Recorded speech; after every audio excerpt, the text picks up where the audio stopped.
tu cuerpo genera colágeno.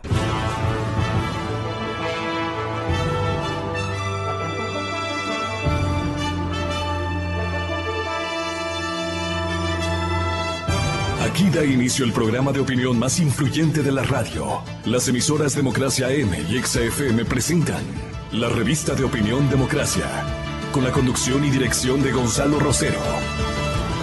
No puede haber diálogo sin libertad de expresión. No puede haber diálogo sin libertad de expresión. Ella es el alma de un pueblo. Sin amilanarse. Sin amilanarse. Este Ecuador amazónico. Desde siempre y hasta siempre. ¡Viva la patria! Combatiremos la corrupción. La de ahora y la de ayer. Y la que podría venir. La de adentro y la de afuera. La revista de opinión Democracia. Los temas realmente relevantes. Analizados con la visión crítica del periodismo libre. Da inicio la revista de opinión Democracia. El programa en el que usted cree. Comenzamos. Gonzalo Rosero. Credibilidad incuestionable.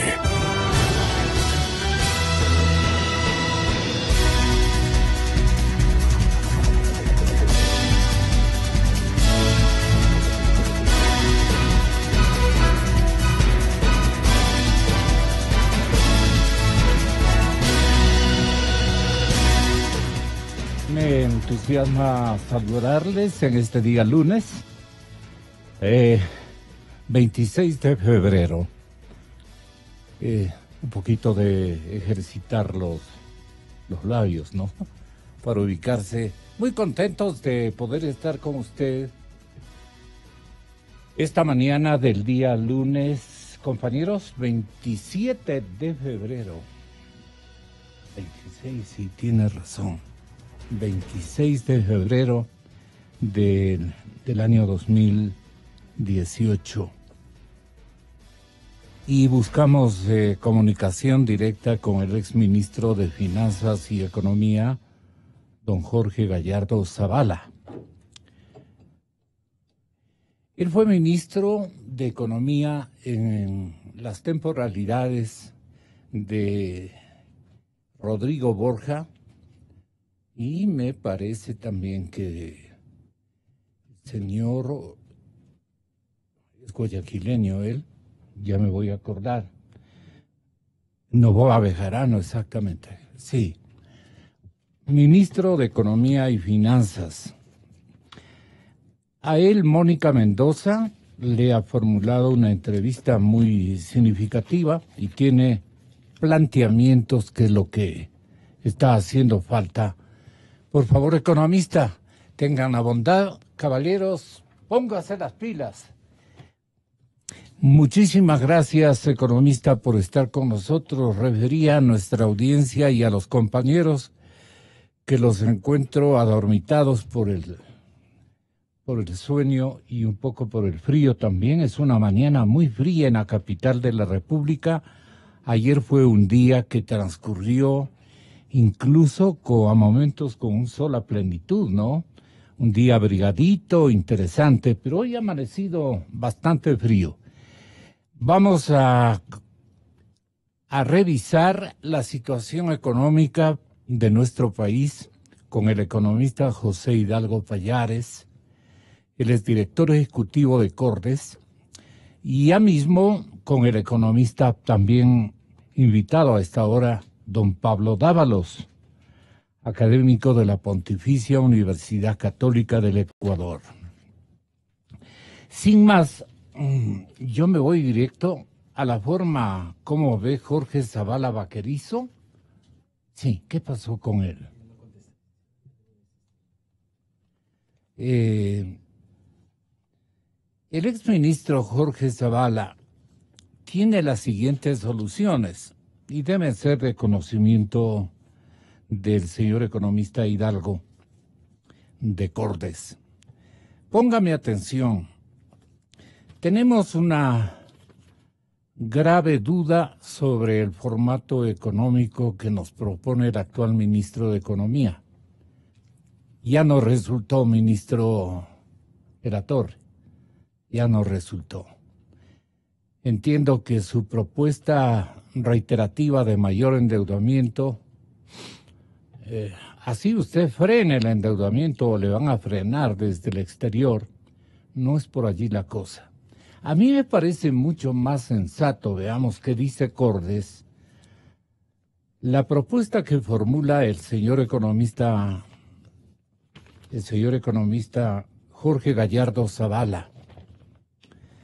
Jorge Gallardo dice, se debe entrar en una reestructuración tal como lo hicimos en el año 2000, época de la presidencia de Gustavo Noboa.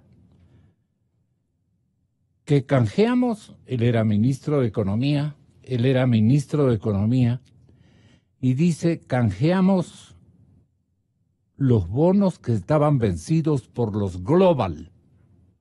O sea, se hizo una especie de transformación de unos bonos que nos iban cayendo tormentosamente. Yo recuerdo, yo he cubierto esto años de años y tenemos de alguna manera una experiencia de seguimiento muy importante. Perdone que yo mismo le califique, porque la memoria ventajosamente no me es infiel en estos grandes, a veces los detalles se me olvidan, pero las medidas gruesas y las estrategias que dieron éxito se me quedan naturalmente en mi memoria de seguimiento periodístico. Óigaseme bien, el ministro, señor presidente de la República, Jorge Gallardo Zavala, le manifiesta que sería mejor, vamos a ver qué dicen acá mis técnicos invitados al estudio, que se debe entrar a una reestructuración tal como lo hicimos en el 2000, en la época de la presidencia de Noboa. Gustavo Noboa ordenó el canje de los bonos que estaban vencidos por los Global. A mejores plazos los Global. Y reduciendo de manera importante el stock de la deuda. O sea, se le pidió de frente a nuestros perseguidores, ¿no? Al que le debíamos. Y le dijimos, pero rebájenos no solamente el interés, rebájenos el monto. Estamos jodidos, porque lo que ocurrió en el 2000 es extremadamente parecido a esta coyuntura. El señor ministro de la Torre y su Frente Económico insiste en que la única manera de poder sostenernos, que significa sostener una burocracia que hay que investigarla en su importe, ¿cuánto cuesta esta burocracia? Verán lo que dice Jorge Zavala. Le pregunta, ¿las medidas de la última reforma tributaria han dado resultados? Y Zavala dice, Gallardo dice, tiene toda la razón. Jorge Gallardo, estamos hablando de él. En absoluto. Eso fue una ley recaudatoria que lo que ha hecho es contraer más la economía. Sin la contratación de deuda externa, Ecuador no registraría estos magros crecimientos de 1,5 y 2% que se dice que van a crecer. ¿Cuándo? Estamos 9 meses con las mismas pastillas. No ha crecido el crecimiento. Le estamos engañando a la gente. Y los sectores privados saben precisamente, los empresarios saben que no estamos creciendo. Ellos se dan cuenta porque es lo que venden y lo que compran. Claro. Crece porque se está endeudando. ¿Cómo va a ser crecimiento si yo me endeudo más y más y más? Eso no es crecimiento. De mi presupuesto.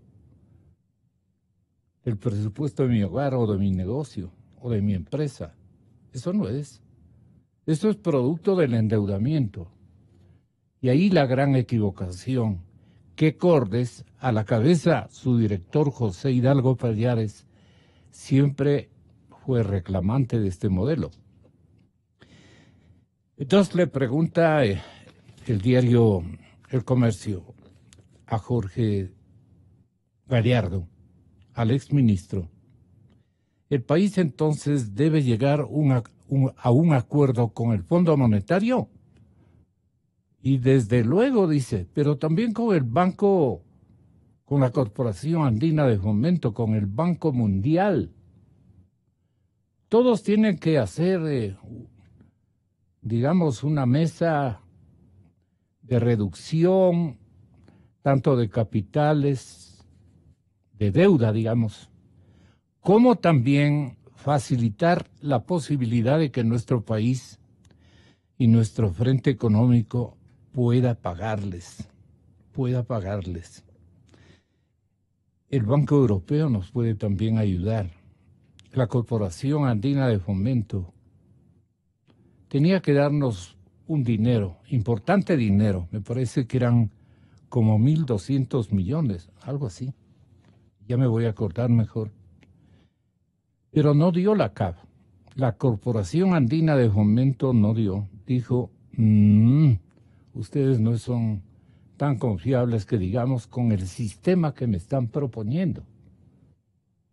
Porque cualquiera que nos presta dinero, señores oyentes, lo primero que nos va a preguntar es, ¿y cómo me va a pagar? Pues, si no es dinero de San Pedro. Nadie bota dinero desde el cielo a ningún organismo internacional. Entonces, lo que precisa el señor ingeniero Jorge Gallardo es formar un paquete financiero que permita financiar el programa de reactivación que quiere implantar el presidente. Si no hay recursos, ese plan no va a ningún lado. Esto es, señor presidente. Dígale, ¿y de dónde va a formar? Pregúntele esta misma mañana, señor presidente Lenín. Pregúntele a su ministro de Economía, ¿y de dónde usted va a conseguir el dinero? Con la forma que usted le propone pagarle. No le va a tener respuesta, más que todo certera. Este exministro sabe lo que dice. ¿De qué depende el gobierno llegar a esta solución? Le preguntan desde el diario El Comercio. Y Gallardo dice, falta decisión política, señor presidente. No, bueno, no le dice él, le digo yo, con todo respeto. Decisión suya, presidente Lenín. Nada le impide como miembro del Fondo Monetario y el Banco Mundial tocar ambas puertas. Solo que tiene que hacerlo bien. Y hacer bien es hacer bien la tarea. El FLAR el año pasado no desembolsó, no ha sido 1.200. Lo que no desembolsó son 637 millones, porque no están de acuerdo en la fórmula con la que quiere pagarnos o pagar a nuestro nombre el ministro de la Torre. Entonces, al no estar de acuerdo con las cifras que le está presentando de la Torre, al contemplar que es un peligro que se cierren todas las puertas, ni el FLAR, ni el Banco Mundial, ni el Fondo Monetario Internacional, ¿verdad? Ninguna de las instituciones economistas José Hidalgo van a reaccionar favorablemente a este pedido ecuatoriano. ¿Usted está de acuerdo con Jorge Zavala? Jorge Gallardo, perdón. Sigo con Jorge Zavala. Buenos con días. El economista Gallardo. Buenos días, don José. Bienvenido a la cadena Democracia. Estamos para escucharle, economista Hidalgo. Sí, buenos días, Gonzalo. Muchas gracias por la invitación. Sí, en realidad, Jorge ha hecho un estudio bastante exhaustivo sobre la deuda sobre la deuda del Ecuador en la actualidad. Yo creo que él tiene una visión bastante clara de, primero, del problema que significa en la actualidad el ritmo de endeudamiento, el stock de la deuda, porque son dos problemas distintos. Un problema, el primer problema en realidad es que el Ecuador en los últimos años se ha venido endeudando a un ritmo sumamente agresivo. Hay que recordar que únicamente en los primeros 8 meses de gestión del presidente Moreno, el Ecuador emitió bonos por 7.500 millones. Y el segundo problema, que además sobre el cual no hay cifras totalmente claras, porque las autoridades económicas del anterior gobierno no dejaron información clara, es cuánto exactamente está debiendo el Ecuador al exterior, cuánto es el stock total de la deuda pública. Y esta idea que usted acaba de mencionar, Gonzalo, de la entrevista que se hizo a Jorge Gallardo en El Comercio, de tocar las puertas del Fondo Monetario, del Banco Mundial, es una idea que yo también coincido en que el equipo económico debería tener presente.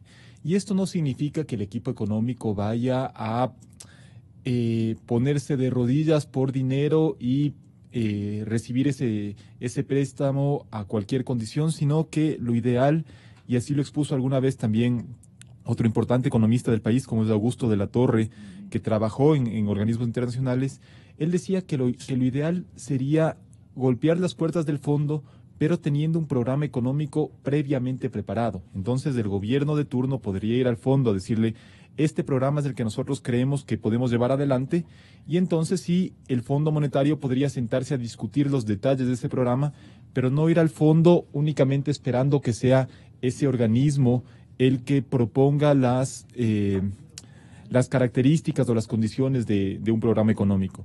Y en ese contexto, el solo hecho de que el presidente Moreno haya anunciado que en marzo va a presentar un nuevo programa económico, creo que es una prueba más que evidente de que el programa económico anterior, que estuvo supuestamente resumido en la Ley de Reactivación Económica que se presentó a la Asamblea, que la Asamblea la aprobó, no fue un programa que realmente permita reactivar la economía. Estamos, como dice Jorge en la entrevista, con magros crecimientos.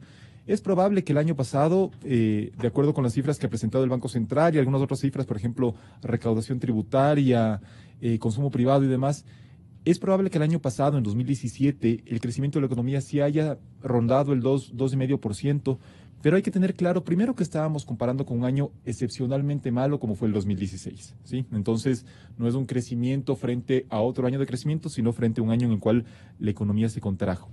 Y por otro lado, como dice Jorge, ese crecimiento de 2017 se explica en gran parte por la deuda que contrató el Ecuador. Si es que el gobierno no hubiera tenido acceso a esos recursos y no los hubiera podido inyectar a la economía a través de mayor gasto público, yo diría, lo más probable, habría por no decir probablemente seguro, una tasa negativa, exacto, incluso una nueva contracción o un crecimiento incluso menor. Y hay que recordar que pese a que obtuvimos ese crecimiento... ¿Y por qué le mienten al presidente? Sería la pregunta.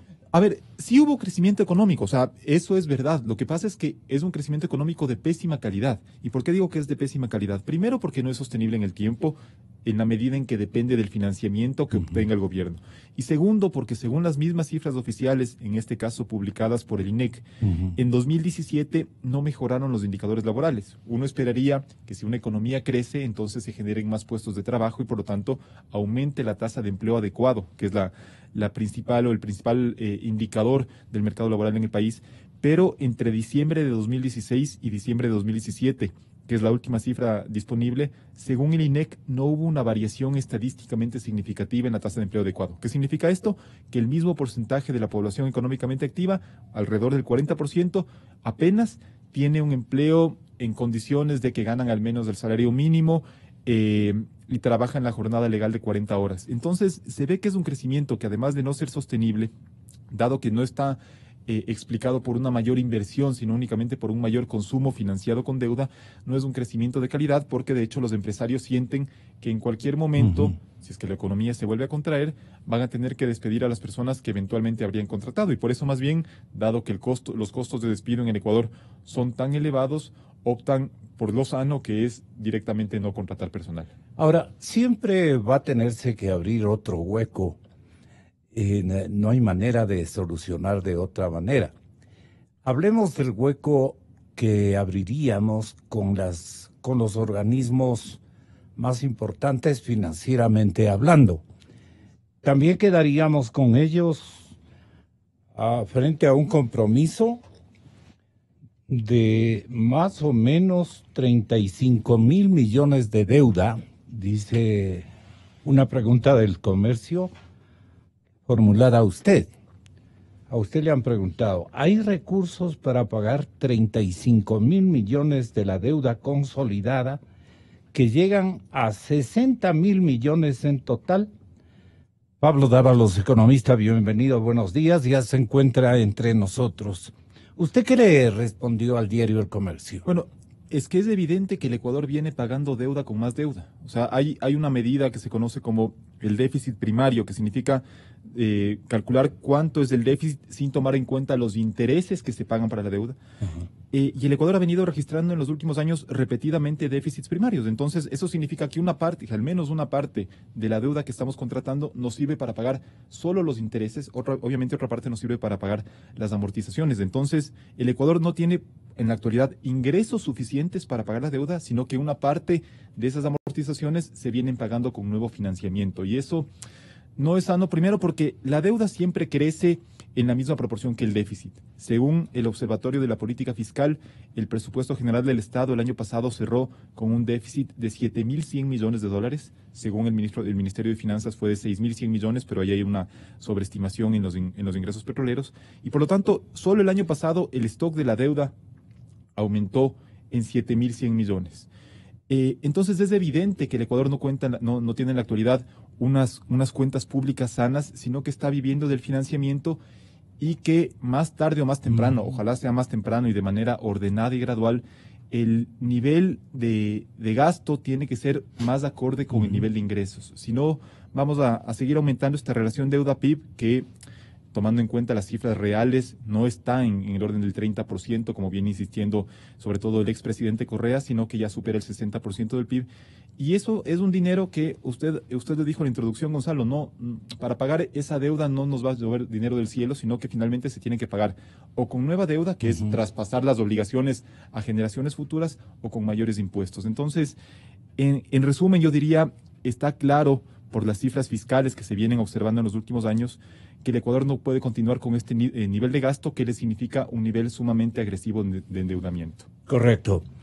El formato número 2 es el siguiente, el que ha usado Carlos de la Torre. El señor ministro le dice al presidente, mira, presidente, primero que tengo que gastar todo lo que está ingresando al presupuesto, pero no me alcanza.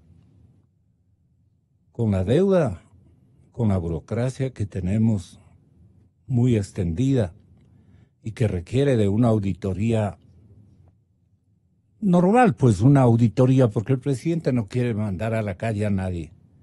Ese inconveniente va a tener Galiardo, si nos aceptaría el economista que trabaja en Washington. Cualquier economista le va a decir, tenemos que cambiar el estilo de vida. Y el señor presidente no quiere mandar a la calle a ninguno de muchos de ellos, el 90% de ellos, un poco sus coidearios a la fuerza para mantener el puesto, muchos de ellos. Son coidearios a la fuerza y coidearios con sentimientos ideológicos profundos. Ahora, ¿qué entonces se puede hacer? De la Torre le ha dicho gastarnos todos los ingresos y adicionalmente prestar dinero, y eso es lo que han estado haciendo.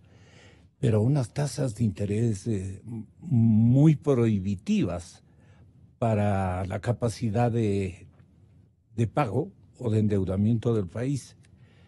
7, casi 8 puntos porcentuales, la mayor parte de ellas.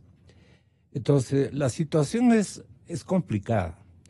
Y esto de hacer una sumatoria con los organismos que llamábamos antes organismos de desarrollo, pero que son los grandes bancos los que financian el desarrollo, el gasto y solucionan los conflictos como el que ha generado Ecuador en este momento y otros países. Estos organismos el único bien que nos harían es reducirnos la tasa de interés y con eso ya tenemos y bastante.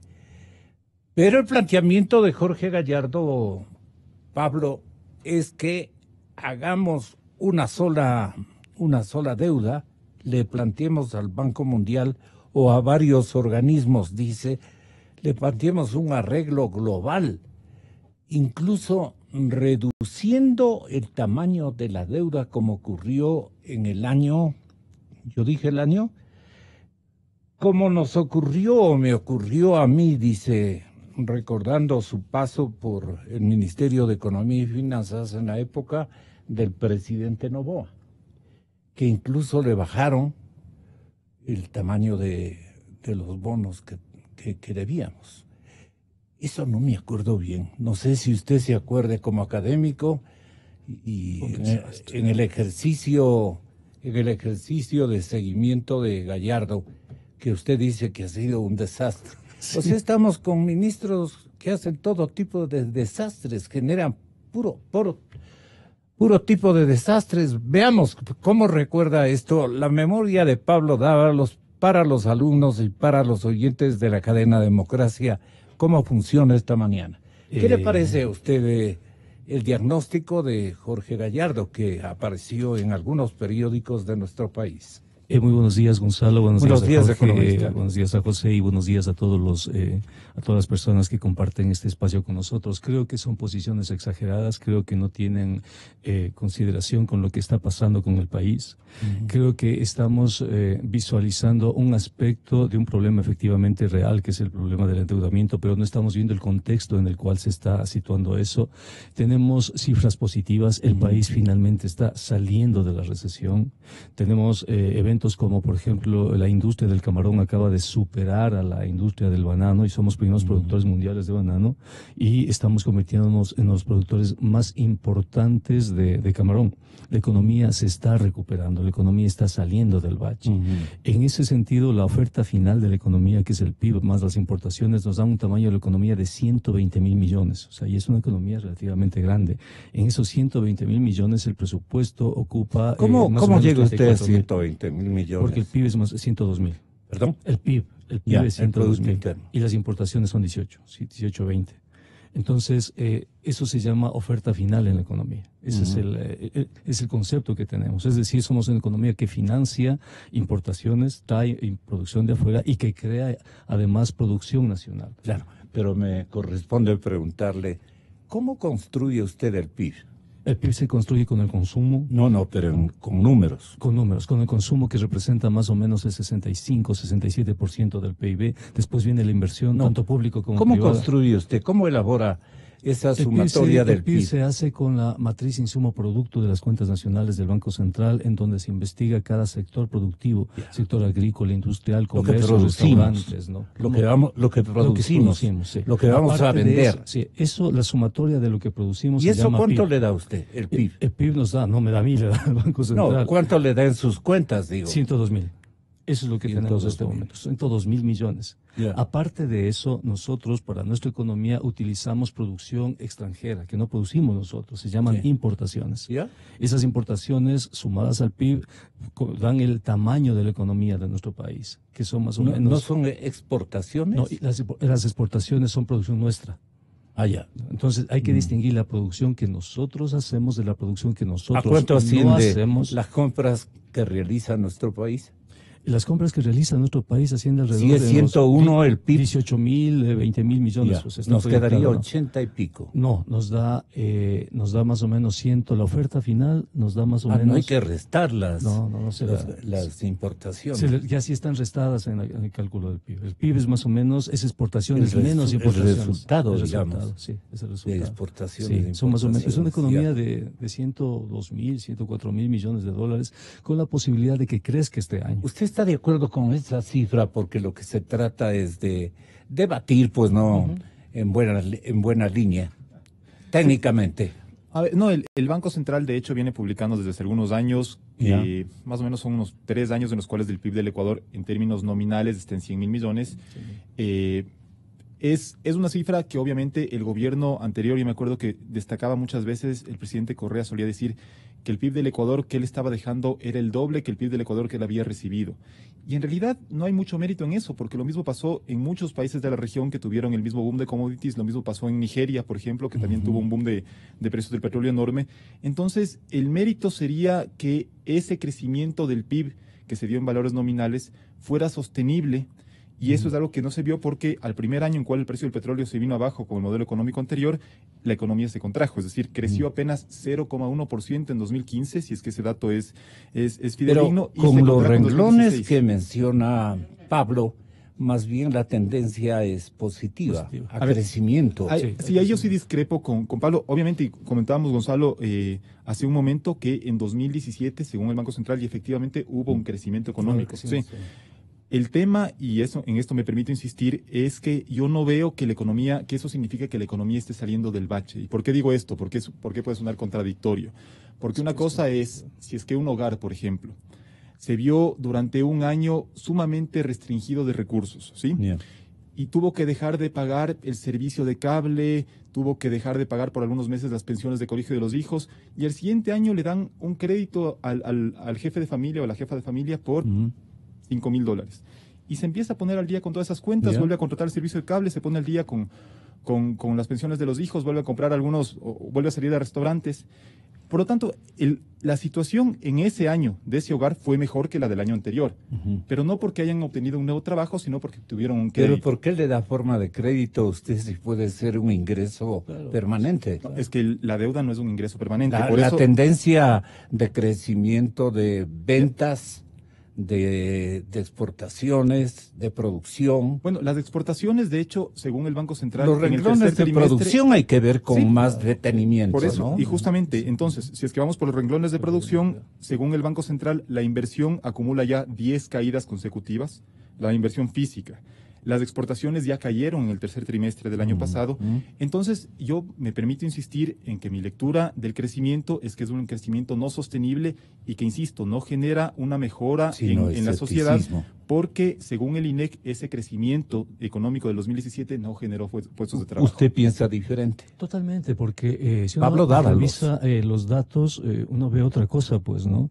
Ve la formación bruta de capital fijo, por ejemplo, que crece en los últimos años. Tuvimos un bache, una caída fuerte en el año 2015, realmente fuerte, 2015-2016, estuvimos en un bache. El año pasado estamos hablando de un crecimiento de alrededor del 3-4%. Es probable que este año estemos ya en alrededor de un 4 o 5%, es decir, hay crecimiento, la economía está saliendo del bache. Fíjese usted que los bancos en este momento están recibiendo depósitos, subieron la cantidad de depósitos del público a $34,000 millones. Fíjese usted que el año pasado... ¿Y de dónde tiene plata la gente? Claro, y por la confianza, pues la que está retornando la confianza al país. La gente está volviendo a creer en las instituciones, está volviendo a depositar en los bancos. ¿No? Fíjese usted que tenemos un sector exportador dinámico, ágil, ¿no? El sector de camarones acaba de superar al sector de banano y el sector de flores tuvo sus mejores ventas este año. Es decir, la economía se está recuperando. El problema ahí que yo veo es ahí no le están mintiendo al señor presidente. No, o sea, son datos reales. Porque usted, off the record, y perdone la infidencia, usted anoche me dijo, estamos jodidos. Sí, a nivel fiscal, la situación es muy... ¿Por qué estamos, comillas, jodidos? Porque la principal restricción de la economía ecuatoriana se llama liquidez, dolarización. Es decir, tenemos una economía de cerca de 120 mil millones y necesitamos la liquidez para mover esa economía. Ese es el problema. ¿Por qué tenemos deuda? No es por el gasto corriente o del Estado, no. Es para solventar las necesidades de liquidez. ¿Por qué nos estamos endeudando? Porque necesitamos cubrir esas posiciones de liquidez por el esquema monetario de dolarización. La dolarización se convierte en una camisa de fuerza, ¿no? Y hay que darle liquidez a la economía. Recuerde usted que el año pasado tuvimos una fuga de capitales de $20,000 millones, ¿no? Entonces, los datos son positivos en crecimiento. Lo que no son positivos es en empleo. Todavía estamos en la dinámica de crecimiento sin empleo. Tampoco son positivos en lo que significa la redistribución del ingreso. Todavía los grandes grupos, los grandes contribuyentes no cumplen con las obligaciones que supuestamente deberían cumplir. Los grandes grupos de poder no pagan los impuestos que deberían pagar. Y otro problema que tenemos en ciernes hace referencia a los pasivos ambientales de las industrias extractivas. Tenemos frente a nosotros una propuesta extractiva que plantea una huella ecológica muy grande. Entonces los problemas de la economía no se reducen al sector fiscal. Los problemas de la economía no son importantes, los problemas fiscales efectivamente. Los problemas fiscales ameritan una resolución, pero creo que como sociedad ecuatoriana necesitamos ampliar y visualizar de otra manera, pues, porque cuando nosotros visualizamos la economía ecuatoriana podemos entender que, o sea, estamos pasando el bache, estamos en un proceso ya de crecimiento de la economía, ¿no? Por lo otro, la propuesta de Gallardo de negociar con el Fondo Monetario es muy ingenuo, en el mejor de los casos, es muy ingenuo porque el Fondo Monetario tiene algo que se llama condicionalidad. El Fondo Monetario no le presta gratis, el Fondo Monetario le presta a condición de que usted reestructure su política económica. Cuando usted negocia con el Fondo Monetario, usted le está entregando la política económica al Fondo Monetario. El Fondo Monetario impone sus prescripciones. Y ya vino el Fondo Monetario el año pasado y habló con el ministro, le dijo al ministro que tenía una línea de 2.000 millones inmediata, pero inmediatamente le dijo la condicionalidad, salud y educación. Y no estamos en condiciones de eso. Perdón, economista, ya que unos piensan de una manera, otros de otra. Creamos un momentito en el planteamiento que formula el exministro Gallardo. Vea, se resume a esto. Se debe entrar a una reestructuración tal como lo hicimos en el 2000. En la época de la presidencia de Gustavo Noboa, que canjeamos los bonos que estaban vencidos por los Global a mejores plazos y reduciendo de manera importante el stock de la deuda. Le pregunta el periodista, ¿y las medidas de la última reforma tributaria han dado resultados? En absoluto, dice que no, pues. O sea, que está equivocado su compañero de universidad, el señor ministro de la Torre. Eso fue una ley recaudatoria que lo que ha hecho es contraer más la economía. Sin la contrastación de deudas externa de Ecuador no registraría estos magros crecimientos de 1,5 y 2%. ¿Qué va a crecer? Crece porque se está endeudando y no por inversión productiva. No tiene nada que ver, está hablando de memoria, lo siento, pero está hablando de memoria. El sector de camarón, Gonzalo, acaba de superar los 3.000 millones de dólares y eso no tiene nada que ver con la deuda. No tiene absolutamente nada que ver.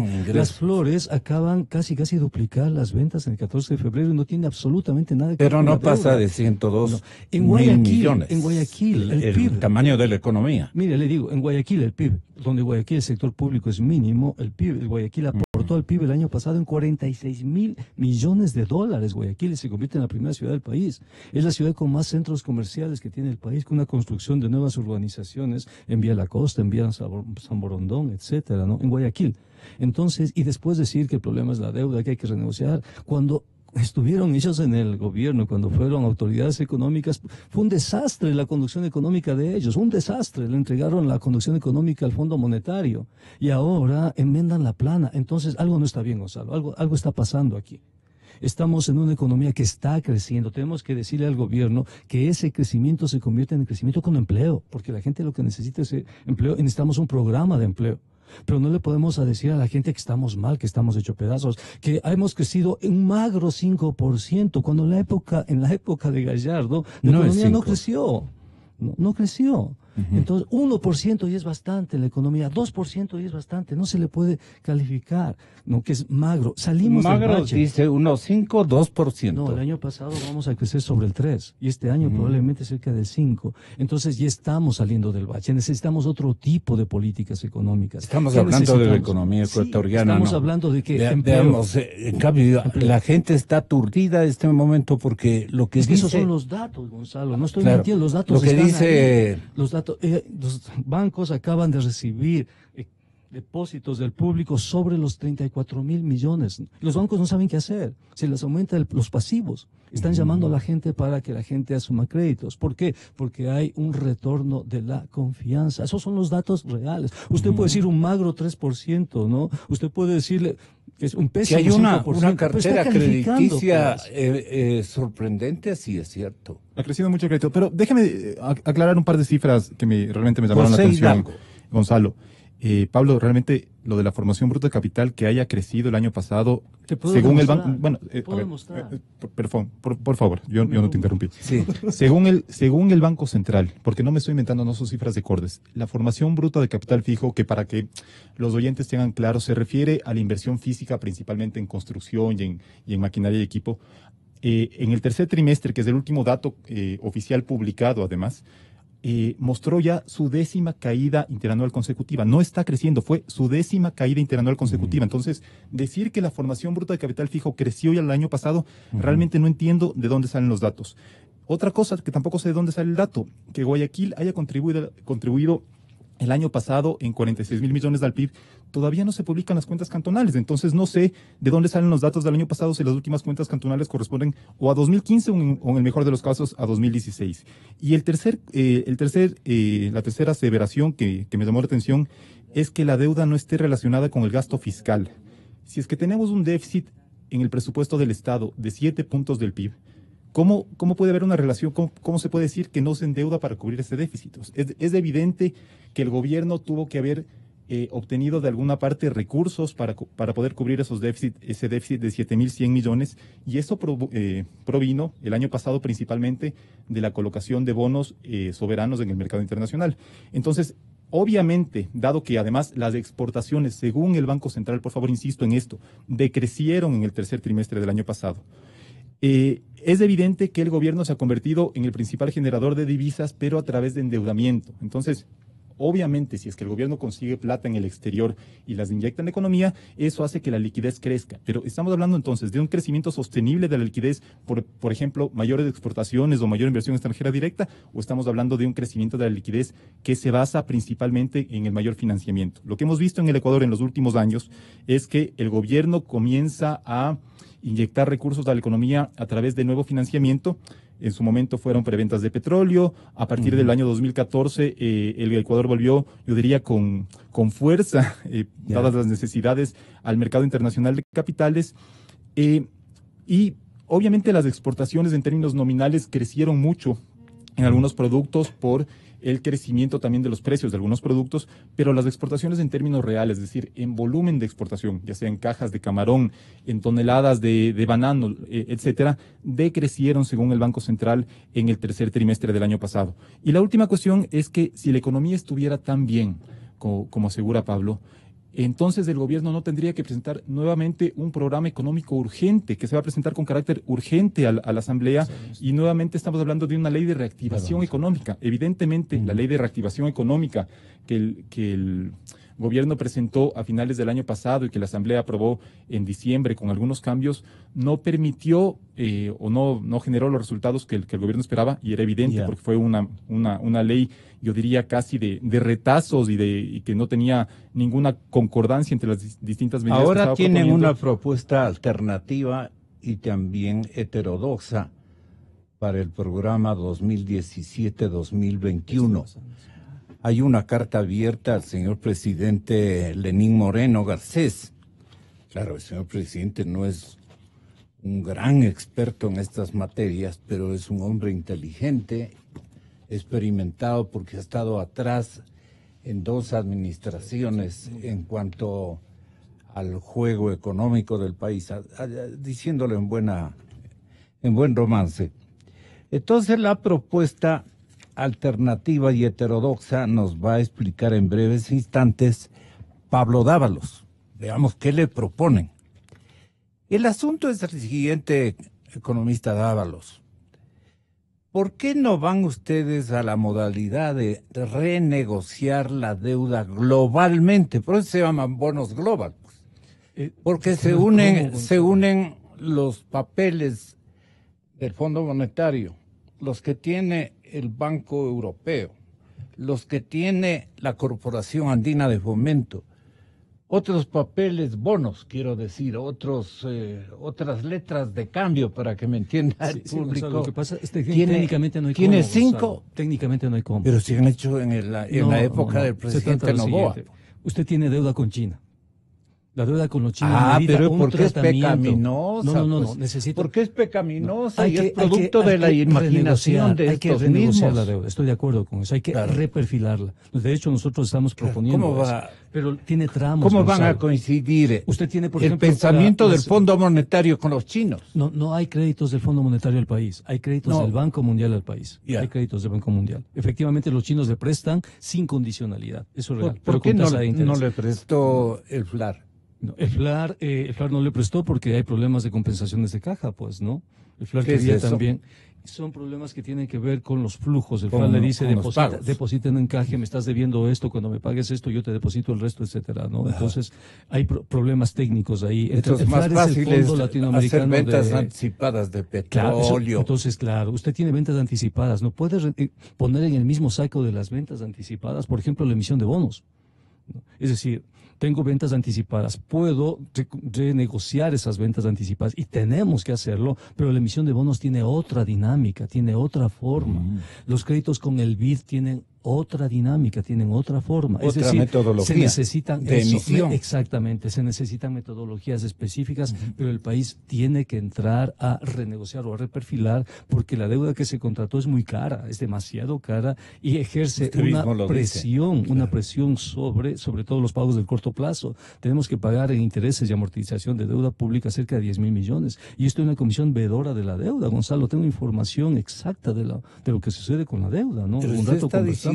que el correísmo nos dejó fregando con ese tipo de deuda. Usted lo ha dicho reiteradamente. Por eso tenemos que... ¿Y por qué De la Torre es contrario al correísmo si está haciendo lo mismo? No, lo que está haciendo De la Torre es dándole liquidez al país, porque no tenemos liquidez, tenemos que de una u otra manera sostener el esquema de dolarización de la economía. La deuda que viene es deuda para sostener eso. ¿Por qué? Porque el sector externo, que supuestamente financia de una u otra manera, nos da los flujos de la dolarización, tuvo problemas en el año 2014 y 2015, problemas fuertes. Además tenemos problemas de fugas de capitales fuertes. Entonces, de una u otra manera tenemos que cubrir la dolarización.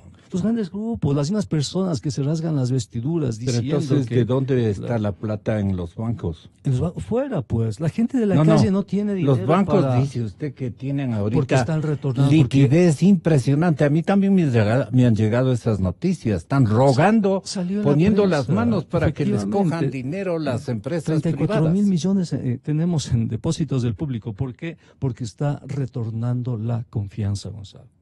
Pero si usted empieza a hacer terrorismo económico, que estamos mal, que esto se va a hundir, que esto es terrible, usted genera desconfianza. Y esa desconfianza se traduce en personas y en hogares que dicen, no, mejor retiro el dinero de aquí y lo mando a otro país.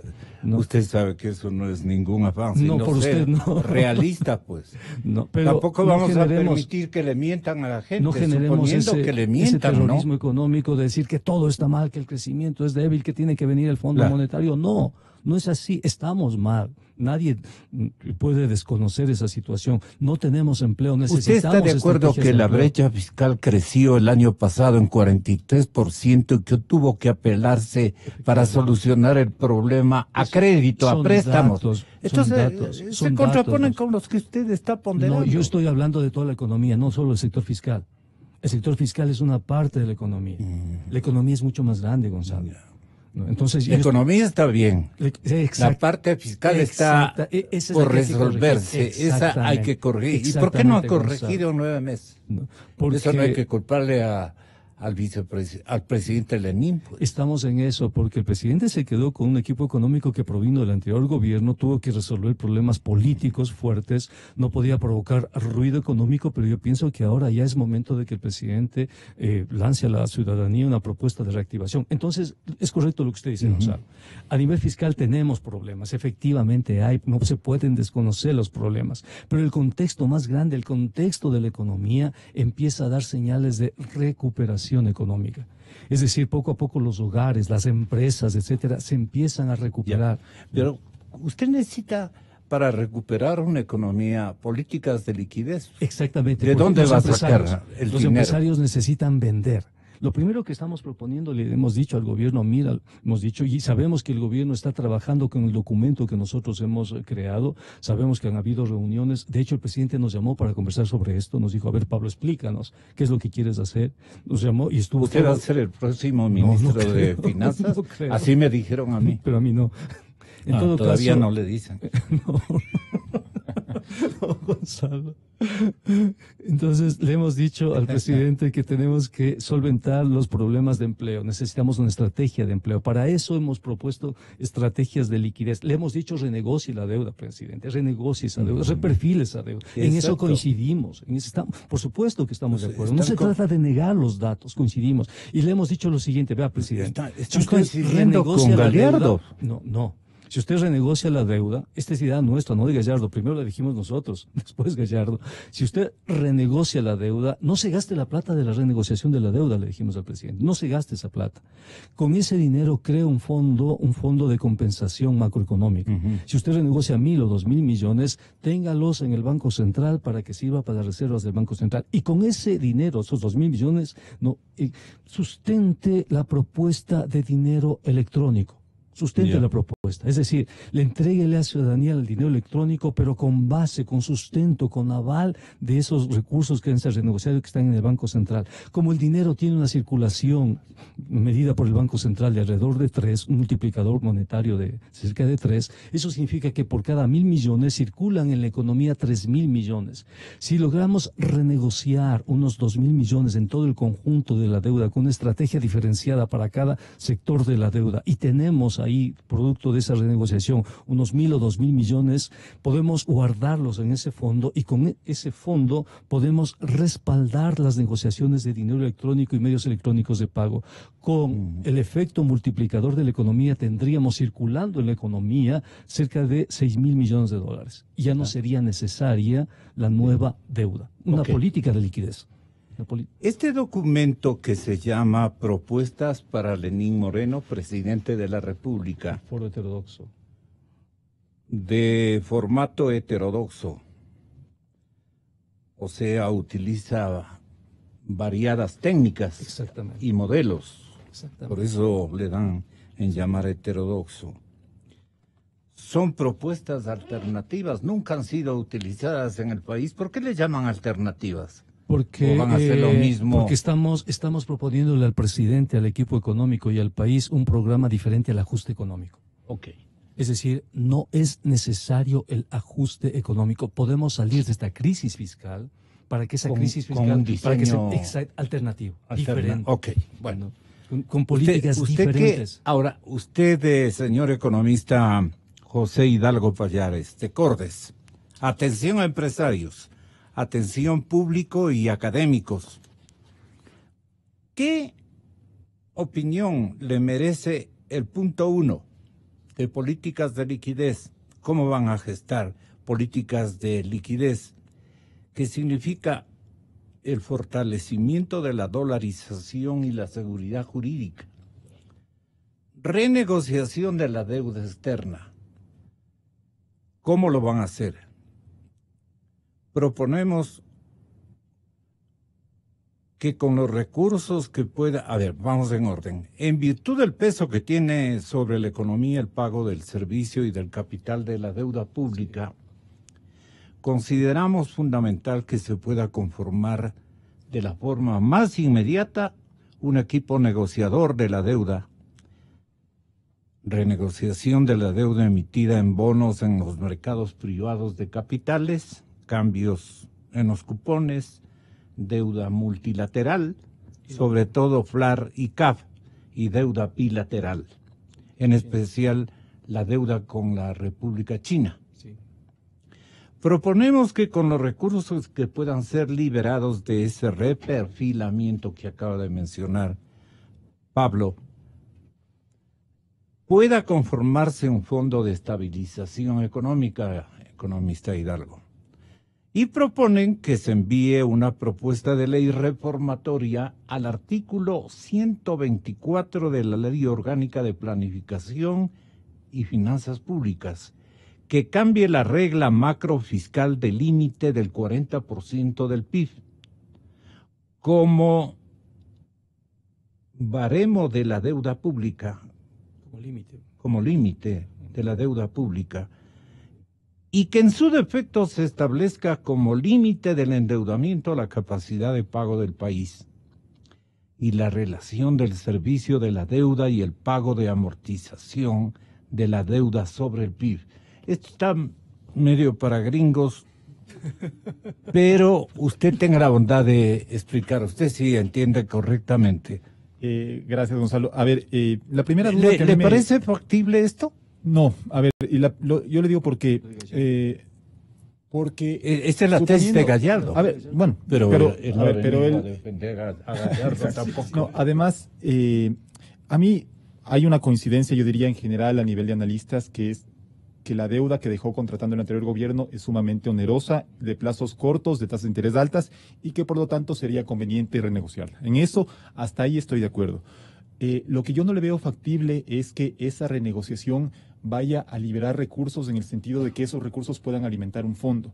En el mejor de los casos, si es que podríamos renegociar la deuda, tendríamos que pagar cada año un servicio menor que el que estamos pagando en la actualidad. Pero eso no significa que el Ecuador pueda ahorrar esos recursos, porque el Ecuador a la par tiene un déficit fiscal que no toma en cuenta la amortización de la deuda, porque eso se calcula bajo la línea de 7.000 millones en el presupuesto del Estado. Entonces, el señor expresidente Correa decía que él es el sabio de la Grecia en materia económica, lo sigue sosteniendo. ¿Por qué hizo eso entonces? Bueno, el presidente Correa tenía una ideología económica con la cual obviamente yo no comulgo. Pero no es cuestión de ideología. Es que, a ver, él...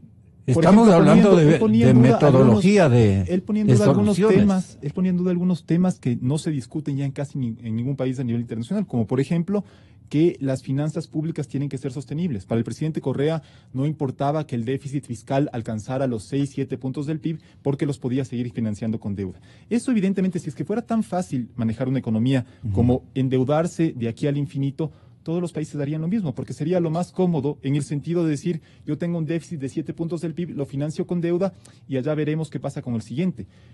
Si usted ve las cifras fiscales de otros países de la región, para no irnos a Noruega, obviamente, ¿no?, que es del caso extremo, que tiene un fondo de ahorro petrolero equivalente a no sé cuántas veces el tamaño de su economía, pero si es que vemos, por ejemplo, las cifras fiscales de Perú, de Chile, que tiene una política de superávit estructural ya desde hace muchísimos años, de Colombia, ese esfuerzo fiscal que hacen los gobiernos responsables en toda América Latina, tienen un fundamento, y es que ningún país en el mundo puede financiarse en el infinito, indefinidamente, únicamente con nueva deuda. Y volviendo, perdón, al tema de la propuesta que ha hecho el foro de Pablo, entonces insisto en que si es que se diera, en el mejor de los casos, una renegociación de la deuda, tomando en cuenta que el Ecuador sigue teniendo un déficit fiscal sumamente abultado, ese ahorro que generaría el servicio no va a traducirse en un fondo de ahorro, es decir, únicamente gastaríamos menos y eso en el mejor de los casos implicaría una menor necesidad. Pero es que no me dio tiempo a indicar a la gente y a ustedes respetuosamente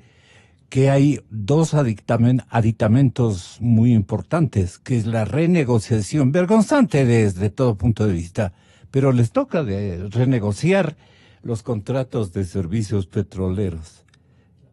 Esto es vergonzoso. Les toca crear una ley de retorno de capitales y cambios del ISD. Esto, los dos puntitos, si fuera tan amable en explicar. Aparte de la renegociación de la deuda, entraría la renegociación de contratos de servicios petroleros y la ley de retorno de capitales. Sí. Con respecto al ISD, nosotros estamos proponiendo que eso se convierta en encaje. Es decir, que no alimente las finanzas públicas, sino que si usted saca dinero, usted paga un encaje. Cuando usted retorna el dinero, yo le devuelvo su dinero, ese encaje que usted puso, una especie de prenda, si usted quiere.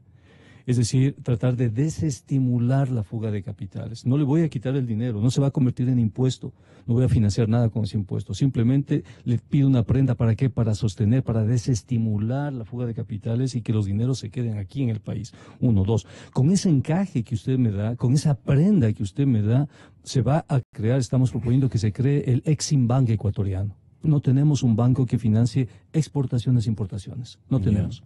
Los importadores están obligados a... ¿Manejaría el Banco Central? Claro, lo manejaría el fideicomiso del Banco Central, pero podemos hacer un negocio, como hicimos con el Banco del Pacífico, que se han de gastar en otras cosas. No. La administración podría ser como en el caso del Banco del Pacífico. Podríamos contratar una administración externa, sobre todo experta en manejos de comercio exterior. El país no tiene un banco de comercio exterior, Gonzalo. No tenemos.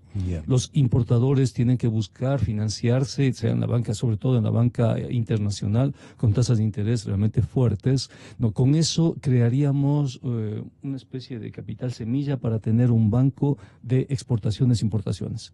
Les motivamos a los exportadores que coloquen su dinero ahí porque les vamos a pagar intereses, y les motivamos a los importadores que consigan líneas de importación a más bajo precio, con el encaje y con una administración, si es posible, internacional, pero bajo propiedad, obviamente, porque es un encaje, pues. Claro. O sea, esa propiedad es de la gente, Explíquenos lo de la renegociación petrolera, que también es importante. Claro, los contratos petroleros, Gonzalo, son dos tipos de contratos petroleros: contratos de servicios petroleros y las preventas petroleras. Los contratos de servicios, el costo marginal fue muy alto, se calculó alrededor de $40 el contrato de servicios, cuando a nivel internacional está en $8. Es decir, Correa hizo un pésimo negocio en los contratos de servicios petroleros.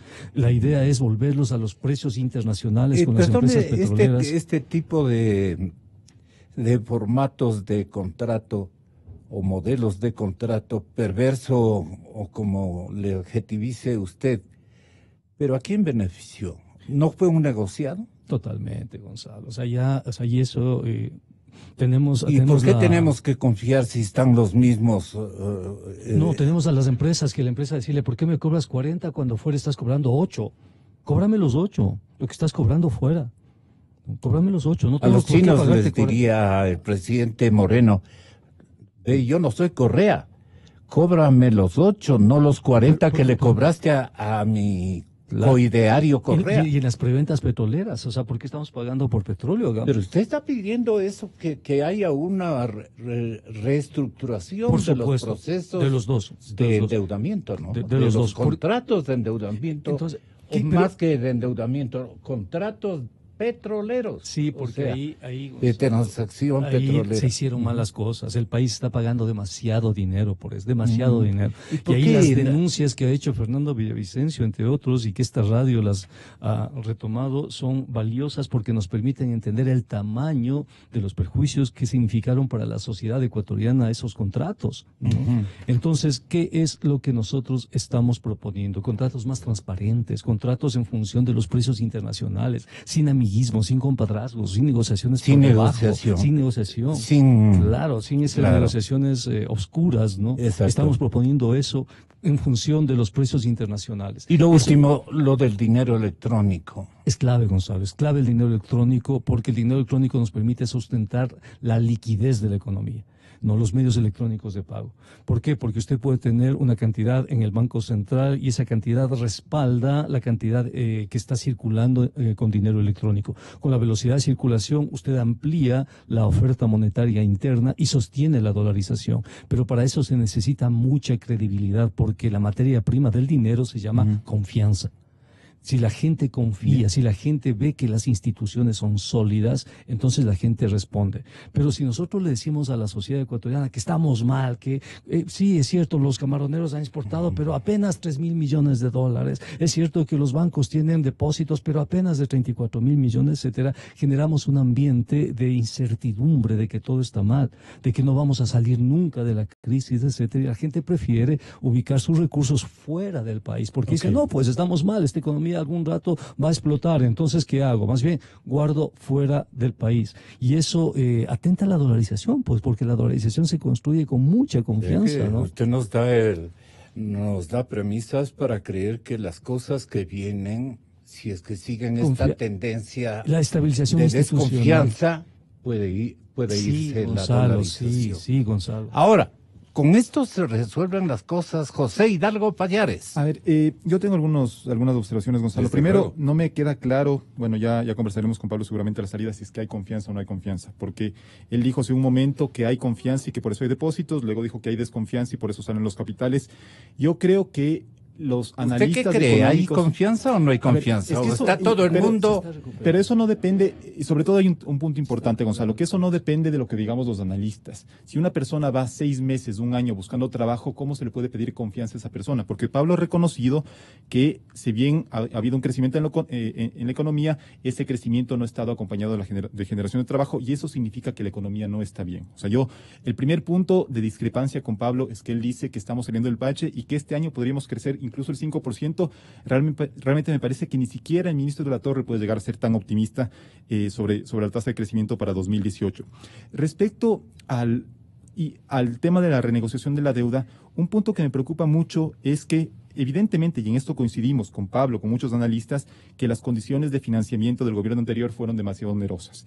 El punto es que Pablo ha dicho que él se opone al ajuste económico y tenemos que tener claro que el principio del nivel de endeudamiento, es decir, ¿por qué el Ecuador se endeudó tanto? Porque tuvo un déficit fiscal que le obligaba a contratar esos montos ingentes de deuda. Si es que el Ecuador no hubiera tenido un déficit fiscal tan elevado como el que tuvo en los últimos años, hubiéramos tenido que contratar menos deuda y de hecho, incluso las condiciones de financiamiento podrían haber sido menos malas de lo que son, porque si uno toma en cuenta, el ministro de la Torre, por ejemplo, suele jactarse de que el riesgo país ha caído muchísimo en los últimos meses, y eso es verdad, pero no se debe a su gestión, sino al hecho claro pero de que usted el precio reconoce que es verdad. Sí, obviamente, porque el precio del petróleo ha aumentado. Si usted hace una curva relacionando el precio del petróleo con el riesgo país, cuando el precio del petróleo cae, el riesgo país sube. Si el precio del petróleo sube, el riesgo país cae, y eso pasa en todos los países principalmente dependientes de ese tipo de exportaciones.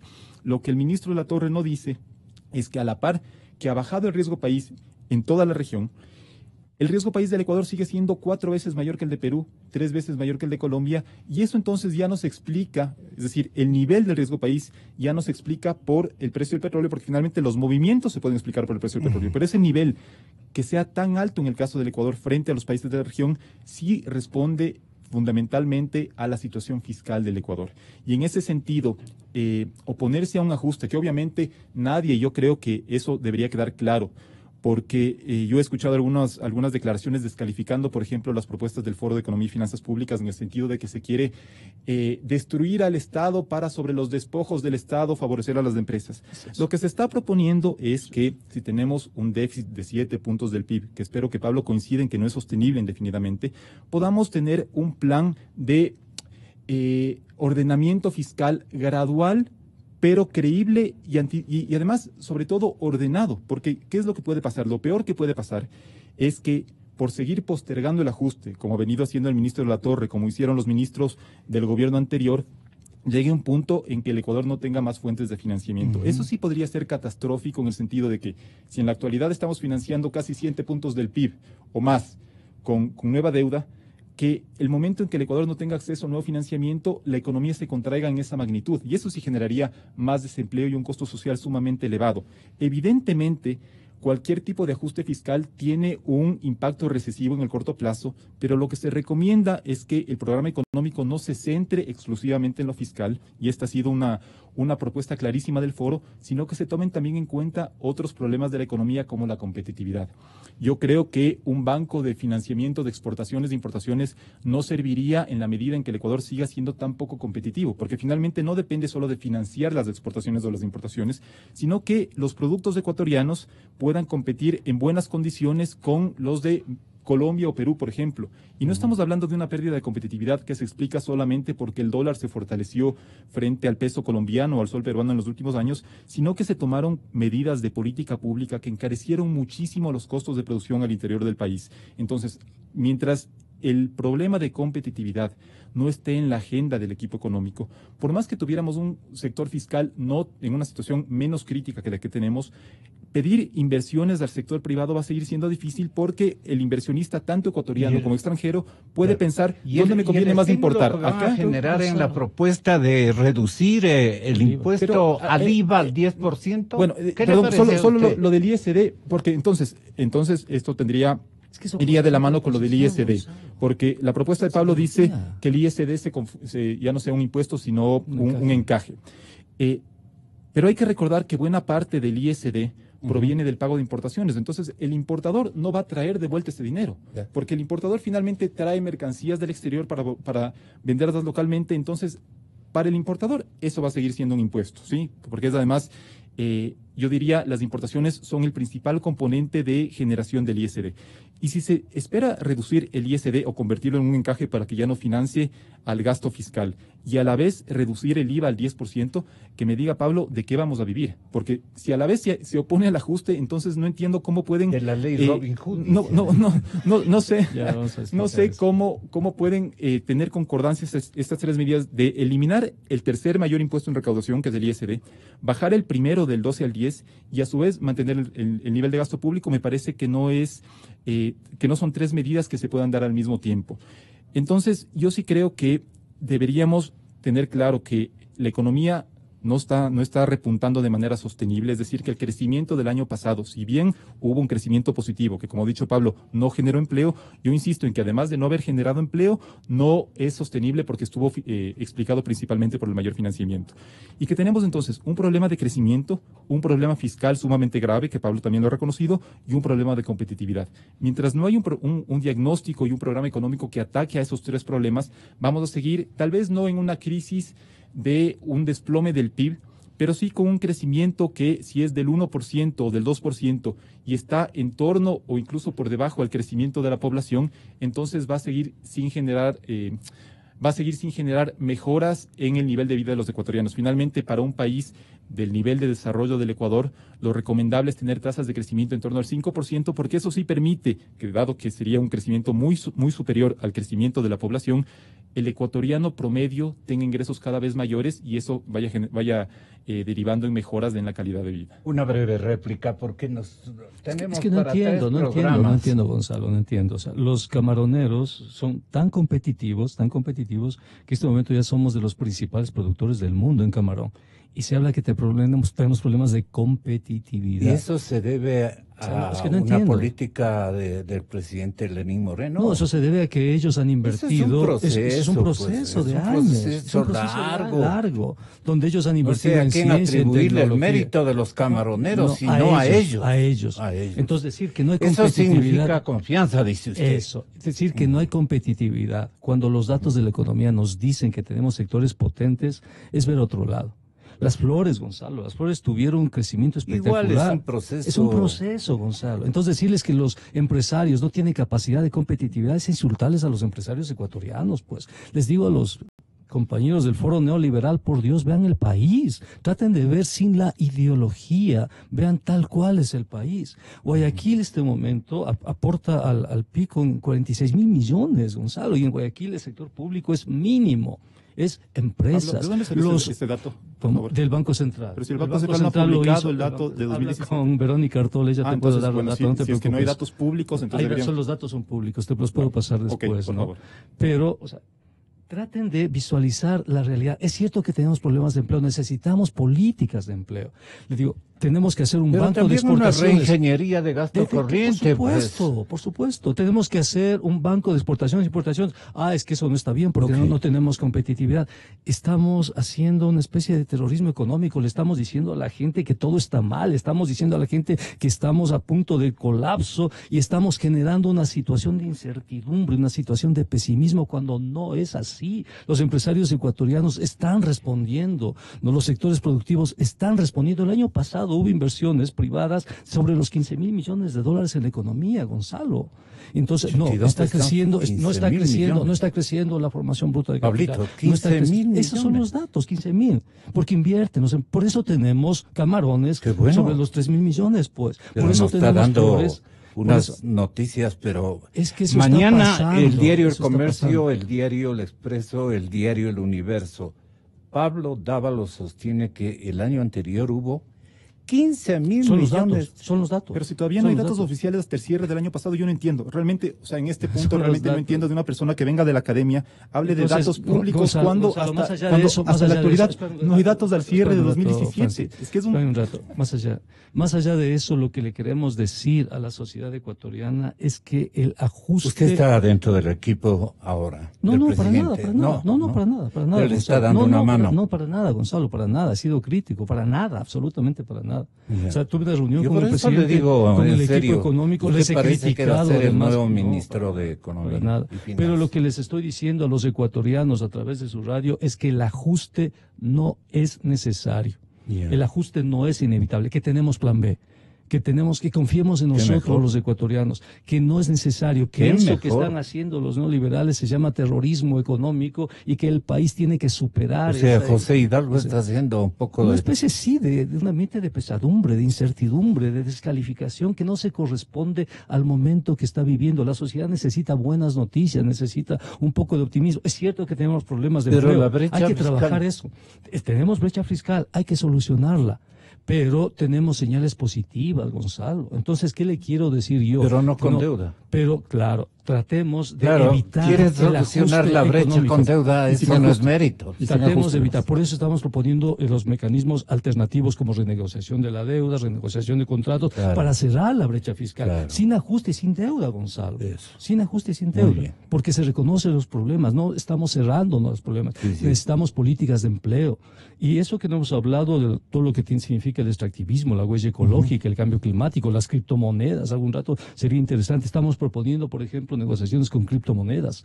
Y algún rato sería interesante discutir qué son las criptomonedas, ¿no? La sociedad de la información y demás. Es decir, le estamos diciendo al país que si ¿Las de Maduro o las de aquí? Las criptomonedas, hay más de 1,500. Y necesitamos un debate sobre las criptomonedas. ¿Qué significan las criptomonedas? El Banco Central actual, Verónica Artola, que fue mi alumna, igual que José, por ejemplo, no entiende las criptomonedas. Está en contra de las criptomonedas, ¿no? ¿Y usted cree que José sí entiende? No sé, no he hablado con él de eso, pero es un debate muy complejo. Malos maestros, creo. Sí, es un debate muy complejo. Gracias, Gonzalo, por la indirecta, es muy amable de su parte. Está usted en Basile con total, pues no, esta última partecita. Sí, Gonzalo, sí es buena nota, sí es buena nota. No, pues. Ponerle un poquito de picardía también al asunto. Pero no así, pues, Gonzalo. Sí, excelentes alumnos, extraordinarios alumnos, y es gente que le ha cambiado al país, Gonzalo. La Universidad Católica, Facultad de Economía, es la mejor facultad de economía del país. O sea, no hay nada que hacer. No hay nada que hacer, es la más heterodoxa. Ahí está también maestro Carlos, ¿no? Claro, ahí está el maestro Carlos, Rubén, Andrés Mideros, etcétera, ¿no? Siempre ha estado vinculada, de grado por fuerza, ha estado vinculada a la conducción de la política económica. Claro, pero ustedes no les dan amaestrado pues a los alumnos. No se también trata de amaestrar. Tienen la opinión propia. Los no liberales dogmatizan a los chicos. Nosotros tratamos de que sean críticos, que sean lo más propositivos. Libres pensadores y creativos, ¿no? Que no se adscriban a un paradigma y que piensen en función de no sé qué digan los jesuitas, ¿no? ¿Cómo? Dimensiones éticas, Gonzalo, que sean éticos en función de la sociedad, que siempre sean éticos, ¿no? Sobre todo, y que piensen en su sociedad, que piensen de la manera más creativa posible, más plural posible. Pues es la mejor facultad que tiene el país, ¿no? Gracias, Pablito, muchas gracias, José. Gracias, una se ha de desquitar usted fácilmente, dada mi Modesta ignorancia. 8 de la mañana, 3 minutos. Ahora vienen, señoras y señores, Jaime Carrera y Luis Calero. ¿Cuánto perdió el país en las preventas petroleras?